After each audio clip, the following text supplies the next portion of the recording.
चूंकि एक तारीखी ड्रामा सीरीज है, इसलिए इस ड्रामे में कहानी की डिमांड के साथ साथ मुख्तलिफ तारीखी किरदार शामिल किए जाते हैं ताकि तारीख में होने वाले वाकयात को फिल्माकर इनके जरिए सल्तनत उस्मानिया के क़याम की तारीख हमें दिखाई जाए।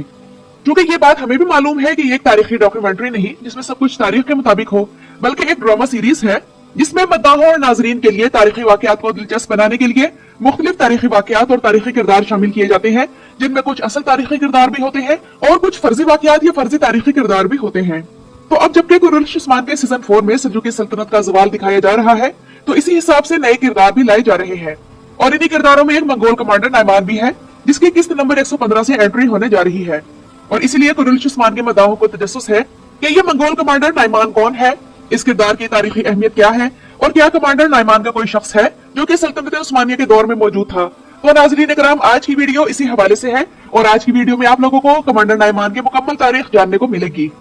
वैसे तो हम दिरुल शार्तुल से लेकर अब तक काफी मंगोल कमांडर्स देख चुके हैं जो कि खौफनाकी और खतरनाकी में एक दूसरे से बढ़कर थे, लेकिन इन सब में खतरनाकी में सबसे बढ़कर दिखाया जाने वाला किरदार मंगोल कमांडर नोयान का था,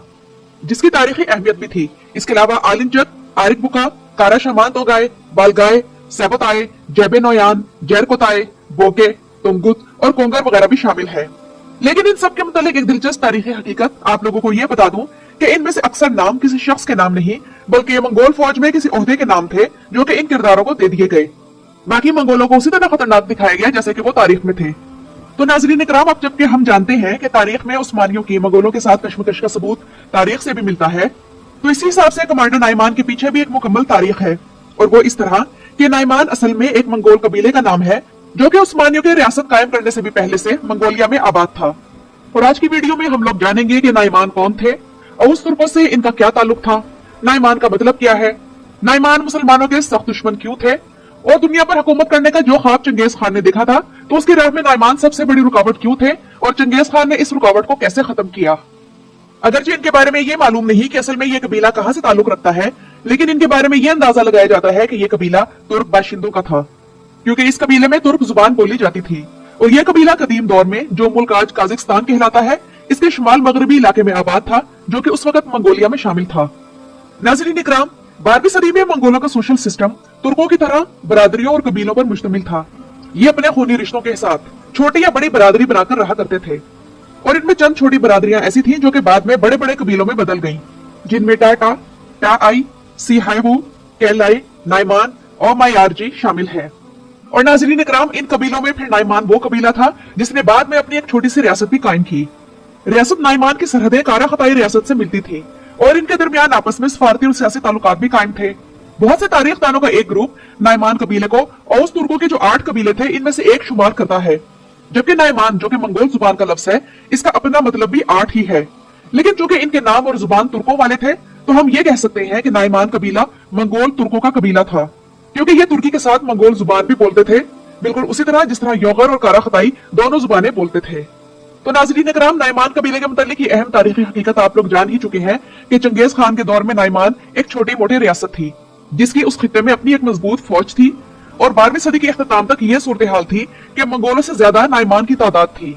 और जब चंगेज खान ने मुख्तलिफ इलाकों को फतह करने की मुहिम शुरू की तो दुनिया को फतह करने के ख्वाब की राह में वो जानता था कि नाइमान सबसे बड़ी रुकावट थे, तो उसने सबसे पहले इसी रुकावट को हटाने का इरादा किया और 1199 में तिमोजिन यानी चंगेज खान ने नाइमान रियासत के खिलाफ एक फौजी मुहिम शुरू की जिसमें इसका इत्तेहादी ओइंग खान भी नाइमान के खिलाफ इसके साथ शामिल था। चंगेज खान ने नाइमान के खिलाफ प्लानिंग ये की कि नाइमान रियासत की कैरेट्स कबीले के साथ दुश्मनी चली आ रही थी। चंगेज खान ने इस बात से फायदा उठाया और एक साजिश करके नाइमान कबीले और कैरेट्स को आपस में खूनी जंग में धकेल दिया। और जब ये दोनों फौजें आपस में लड़ लड़कर थक गई और कमजोर हो गई तो अब चंगेज खान ने इन दोनों थकी हारी फौजों पर हमला करके इन दोनों रियासतों पर कब्जा कर लिया और तायाने खान जो कि नाइमान रियासत का आखिरी हुक्मरान था वो 1203 में चंगेज खान के हाथों इस जंग में मारा गया और उसका बेटा कुचलुक खान अपनी बाकी बची खुची फौज के साथ कारा खताई रियासत की तरफ फरार हो गया। कारा खताइयों ने कुचलुक को खुशामदीद कहा और उसे पनाह देने के साथ साथ ये इरादा किया कि अपनी बेटी की शादी इससे कर दें, जिसके बाद कुचलुक ने इस एहसान का बदला इस तरह चुकाया कि अपने ही ससुर के खिलाफ प्लानिंग शुरू कर दी और वो अपने ससुर खितान खान से तख्त छीनने में कामयाब हो गया, जिसके बाद उसने मुसलमानों की जिंदगी तंग कर दी और उन पर शदीद मजालिम उठाने लगा। यहाँ तक कि ईरानी मौर्य खताउल मलिक जुवैनी लिखते हैं कि कुछ लोग किसी मुस्लिम आबादी वाले शहर को हुक्म देता कि या तो ईसाई हो जाए या बुद्ध मत इख्तियार कर ले, या फिर कारा खताई लिबास पहने, तो मुसलमान कारा खताई वाला लिबास पहनना कबूल कर लेते। जबकि तारीख दानों ने यह भी लिखा कि कुछ लोग ने खोतान के इलाके के एक इमाम मस्जिद को उनके मदरसे के दरवाजे पर सूली दी। और नाज़रीन इकराम, आप लोग यहाँ ये सोच रहे होंगे कि कुछ लोग खान जबरन मुसलमानों का मजहब क्यों बदलवाता था। तो नाज़रीन इकराम, कदीम दौर में नाइमान का मजहब शामनिज्म था, लेकिन फिर वक्त के साथ साथ ये मुख्तलिफ मजाहिब भी कबूल करते गए। कुबलाई खान के दौर में जब ईसाइयत कबूल करने की लहर चली तो नाइमान कबीले की बड़ी तादाद ने ईसाइयत इख्तियार कर ली। और कारा खताई जो कि बुद्ध मत थे, तो उनके यहाँ पनाह लेने के बाद इनकी एक बड़ी तादाद ने बुद्ध मजहब इख्तियार कर लिया। कुछ लोग खान खुद नस्तूरी ईसाई था, जबकि उसकी बीवी बुद्ध मजहब से ताल्लुक रखती थी, इसलिए सिर्फ यही दो मजाहिब इसके यहाँ काबिल कबूल थे। लेकिन मकामी लोग भी इसके इस रवैये से तंग आ गए और इसके मुखालिफ बन गए, जिसके बाद कुछ लोग खान को मंगोलों के कमांडर जैबे ने एक जंग में शिकस्त दी। तो नाज़रीन इकराम, अगरचे नाइमान कबीले को मंगोलों ने खत्म कर दिया था, लेकिन इसके बावजूद ये कबीला मंगोल सल्तनत के मुख्तलिफ हिस्सों में आकर आबाद हो गया था। और नाइमान कबीले के जो अफराद मंगोल सल्तनत में आकर आबाद हो गए थे, तो जब मंगोल सल्तनत में इस्लाम ने जोर पकड़ा और इल्खानी सल्तनत के हुक्मरान इस्लाम कबूल करने लगे, तब नाइमान कबीले के भी काफी बड़ी तादाद ने इस्लाम कबूल कर लिया था। इसके अलावा ये मंगोल सल्तनत के बड़े बड़े ओहदों पर भी फाइज रहे। मिसाल के तौर पर चंगेज खान के तीसरे बेटे ओगदाय खान की बीवी नाइमान कबीले से ही थी, जिसका नाम तोरेगिन था। जबकि मंगोल ओहदों पर भी नाइमान कबीले के लोग फाइज थे। मसलन हलाको खान का एक जनरल था जो कि नाइमान था, जिसका नाम कुतबुका था, जो कि 1260 में एन जालूद की जंग में मारा गया। तो नाज़रीन इकराम, मुख्तसरन हम ये कह सकते हैं कि नाइमान बस्ती एशिया का एक तुर्क कबीला था, जो कि बाद में मंगोलों के मातहत हो गया था। और ये एक खाना बदोश कबीला था जो कि मंगोल सल्तनत के क़याम से पहले मंगोलिया में रहा करता था, और फिर इन्होंने एक रियासत कायम कर ली जिसे मंगोल सल्तनत ने खत्म कर दिया था। और आज भी दुनिया में इनकी एक बड़ी तादाद आबाद है। और तारीख दानों का दावा है कि आज भी दुनिया के मुख्तलिफ खितों में 20 लाख नाइमान आबादी है। और ये आज भी चीन, उज्बेकिस्तान और रूस में आबाद है, जिनमें इनकी तादाद 7 लाख है। और ये चीन के सूबा सिंकियांग में, जहाँ योगर आबाद है, इन इलाकों में भी इनकी अक्सरियत है। इसके अलावा नाज़रीन इकराम, पाकिस्तान और अफगानिस्तान में शेख अली हजारा नाम का एक कबीला है, जिसकी जड़ें नाइमान कबीले से जाकर मिलती है। आप लोग जानते हैं कि पाकिस्तान में भी हजारा कबीले के लोग आबाद हैं, और अफगानिस्तान के सूबा परवान में भी काफी तादाद में नाइमान कबीले के लोग रहते हैं।